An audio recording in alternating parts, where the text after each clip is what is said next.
So I was having lunch today with a friend of mine who just happens to be a business leader in an industry that we're targeting very heavily. And so I was asking him, I said, hey, I was like, with all the things that we hear in the news with cyber attacks and cybercrime and businesses getting hit and all this, that, and the other, I was like, why is it that your industry is so slow to adopt cybersecurity and invest in it?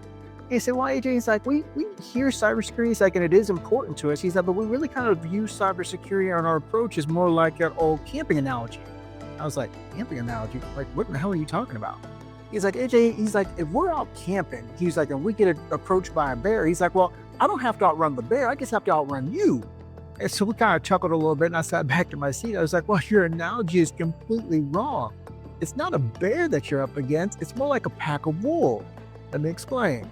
I was like, so when you look at cybersecurity as a whole, there are so many different ways and so many different criminal organizations out there that are attacking that you're not fighting off one person or trying to avoid one person or one group.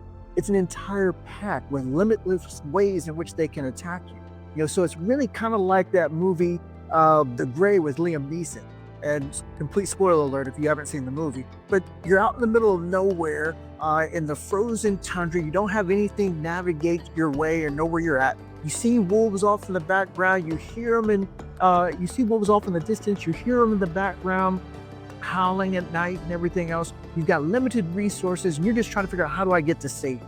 And so you start heading off in one direction, think that you're heading in the right direction, then lo and behold, you're actually walking closer to danger to the actual den of where all these wolves are, and everybody dies at the end. And that's really what cybersecurity is like. It's like there's so many different ways that criminals can attack you. They're coming up with new ways every single day, and it's not just one that you're trying to outrun, it's everybody. Because let's be honest and let's be real here, cyber criminals are equal opportunists. Everybody can be a victim.